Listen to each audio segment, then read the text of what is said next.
Hello again, everyone. Marcus here. I review stuff today. I'm reviewing the song How to Disappear Completely by Radiohead.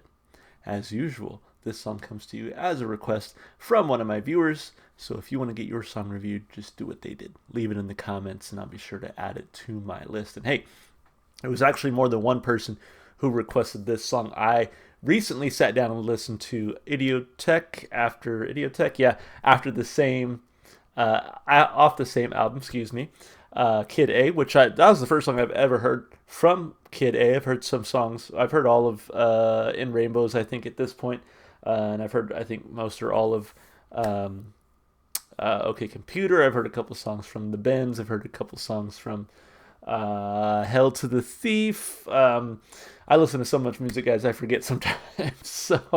But this is the first time, really, between this song and Idiotech that I've heard anything from Kid A. So after I did that review, after I dropped that one, people were like, yo, you gotta check out How to Disappear Completely.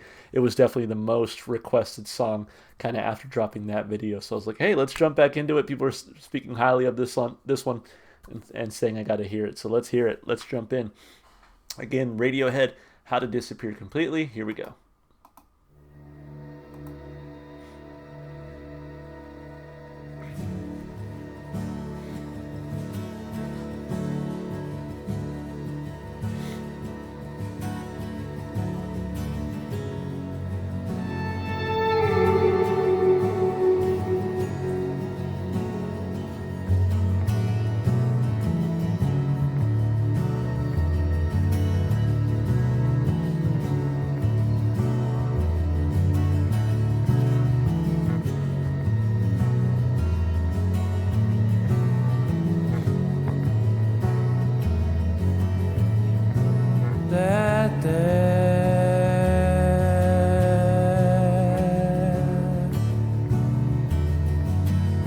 That's not me.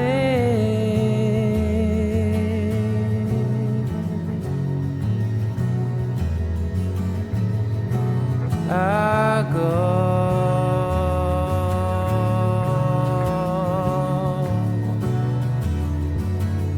where I please.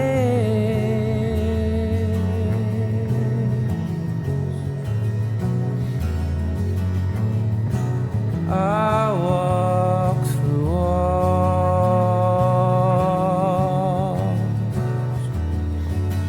I float down the living.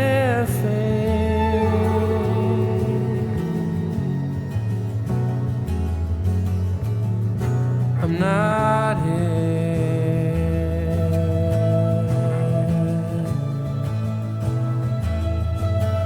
This isn't happening.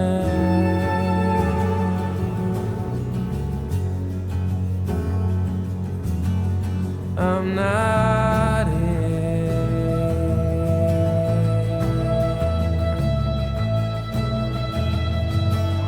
I'm not here.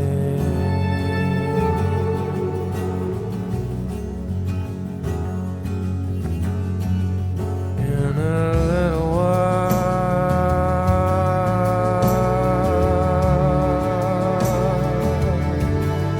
I'll be gone.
I can see why that song came so highly requested. That was great. I mean, it's a beautiful, beautiful song, and it's interesting. I got a couple thoughts I want to share before we kind of dive into the way we normally um, review songs around here. But essentially, I just want to say like Radiohead, I think gives you so many different looks, different sounds. And I say that because again, I in my mind for a long time had my preconceived notions of what Radiohead was. Like when I listened to rock radio back in the early 2000s, really throughout the 2000s, uh, most of what was played from Radiohead on like my local rock radio station was Creep, and that was pretty much it. That was the one Radiohead song I feel like I was exposed to for a really long time. And then as I started kind of listening to some other songs and then getting requests from you guys, I've just come to realize that they have a lot of talent first and foremost, but they can mix their sound up a little bit, right? You take a song like Creep and put that against a song like this one, and it is totally different songs. They're both very melancholic in a way, but in a way that is very different. But you take these and you compare that to something like Body Snatchers, or compare it to something like Karma Police, or Exit Music for a Film, or what's that one I really liked from Hell to the Thief? I'm blanking on it right now, but you really compare any of those songs, and it's just like there are definitely some similarities, but they really give you so many different sounds. And I feel like the first time I really came to realize that was after reviewing High and Dry here on the channel, and thinking like I was not expecting this sort of like acoustic guitar type song from Radiohead, because again I had my own preconceived notions of what kind of music they made. Um, but I ended up, liking that song, and I've come to just realize again that these guys are super talented, and like to mix their sound up quite a bit, which I'm totally cool with. So, all that to also say that I remember seeing it. I was on Instagram the other day, and there was this post, and it was just a picture of like the In Rainbows, artwork, the cover art, and it said, "Guys will say things like, guys will post In Rainbows and say me and who."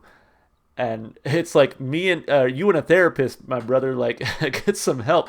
And I'm like, damn, that's true. Like if your friends are listening to just nothing but Radiohead on repeat, that brother's not doing well. You should check in on him.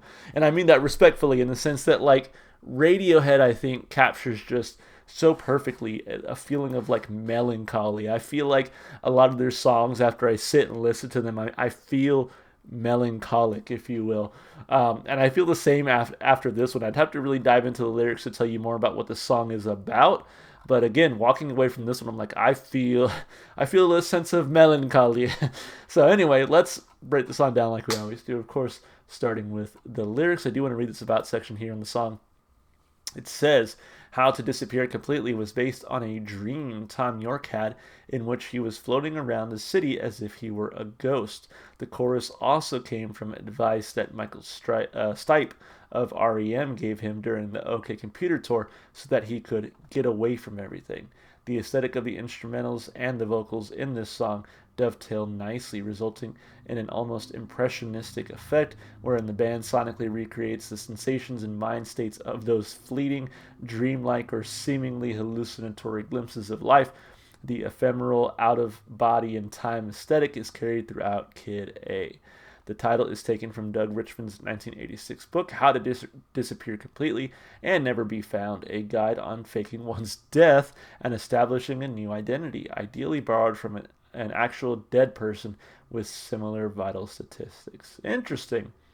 Speaking during a 2006 BBC interview, Tom York described How to Disappear Completely as the most beautiful thing they ever did. Hey, I could agree with that. I mean, that was a gorgeous, gorgeous song. I really enjoyed it. So let's break it down. Let's look at those lyrics. Here we go.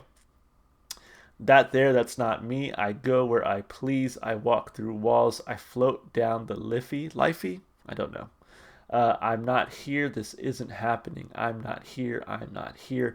In a little while, I'll be gone. The moment's already passed. Yeah, it's gone. And I'm not here. This isn't happening. I'm not here. I'm not here. Really, the chorus, and I think that, again, that feeling of sort of melancholy comes from the fact that, like, I'm not here and this isn't happening conjures up images of someone like in the fetal position, like trying to sort of repress a memory, right? Like that's kind of how I was hearing that as he sang it this first time. Um, Strobe lights and blowing speakers, fireworks and hurricanes. I'm not here. This isn't happening. I'm not here. I'm not here. And that's pretty much it. So, uh, and again, it's based on I guess a dream he had about floating around the city as if he were a ghost. So it's more I guess metaphorical in its sense. But again, still just that feeling of melancholy that I came from. The chorus also came from advice that Michael Stipe of REM gave him, right? So the chorus just being "I'm not here, this isn't happening." So maybe if he tells himself like, of course, the song resembles a strong feeling of denial and rejection that help with the help of Time York's mesmerizing vocals. He is singing the mantra-esque advice Michael Stipe gave him during the excessive touring or promoting. In the context of the dream, York seems to be having one of the first verse. Yeah, there's a lot to read. So people think about this stuff way more than I do. So props to them. I'm sure you can read their interpretations on Genius. For me, I think it reminds me of Dolly Parton. So apparently Dolly Parton is not a natural blonde, of course, and at her age it would probably be all gray if it wasn't a wig, which apparently it is. She and so she like dresses up, gets all the makeup on, wears the cool outfits, puts on the blonde wig, and is Dolly Parton when she needs to be Dolly Parton. But when it's time to just hang out with her husband and walk around town and do shopping and enjoy her life, she removes all that stuff and just looks like a normal, however old she is, 70-something-year-old woman, right? So. Which is super cool. It's truly like the original like Hannah Montana, and so like that's kind of how I now with that context, that background information. That's kind of how I'm reading it now, right? Like he talked about floating through town as if you were a ghost, but I'm sort of seeing it as like true to the title, like how to disappear completely. Somehow you go from like being your famous self to putting on a mask or wearing like certain clothing or something that makes you seem like someone else, and therefore getting to enjoy your life, getting to walk around town as if you were just an average person and not uh, the lead singer of like one of the biggest rock bands of all time. So that's kind of how I'm taking it, but to each their own, I suppose. Lyrically, I mean, I think it was well written. I'm gonna give it 2 thumbs up. Instrumentally, vocally, I will say Tom York, he's got a great voice, and it's again one of those interesting things because we have our preconceived notions again with what limited experience I had with Radiohead kind of until recently. I never thought of Tom York as this great vocalist, mostly because I just hadn't heard many of his songs. But the more that I hear from him, I'm just like, he's got a great voice and I love hearing it. So that alone will keep me coming back to Radiohead for plenty of years to come. But on top of that, the instrumentation I thought was fantastic. That really acoustic guitar that you get throughout with the bass kind of matching it tone for tone a lot of the times. Great work in the bass, great swelling and drama brought about by the strings, and then some kind of sneaky, subtle like keyboard and synth in a few moments, like especially when the strings were swelling. You got kind of these little notes I thought that were really interesting. Just a lot kind of going on, but not too much where it feels overwhelming or overstimulating, but it's enough going on that like if you're really listening, you can kind of pick up on some of those notes, and it's really fun to listen to. So just beautiful delivery in the vocals and the instrumentation. 2 big thumbs up here for me as well. As far as replay value goes, this one definitely easily makes the playlist. It is one of those because of that feeling of sort of dread and melancholy I feel after listening to it that I probably have to be in the right mindset to really dive into. But when I'm in that mindset, oh boy, this song can go right ahead and be on repeat if it if that's the mood that we're in. So for sure, 2 big thumbs up for replay value. Overall, a fantastic song. Thank you so much for everyone who was requesting this and saying that I had to check it out. You guys were absolutely right. With that said, if you enjoyed the music as much as I did, go support the artists. Go listen to their music wherever you can. I just saw that this came out in 2000. Crazy to think that was 24 years ago. That's insane. Anyway, that aside, go listen to the artists, go support their music, all that good stuff. If you want to support the channel, just do all the normal stuff you do on YouTube, like and subscribe and comment with your requests. You can even check the description if you'd like to follow me on Twitch, TikTok, or Instagram. All right, y'all, that's going to be it for me. Hope you enjoyed the video, and hope to see you in the next one. Bye for now.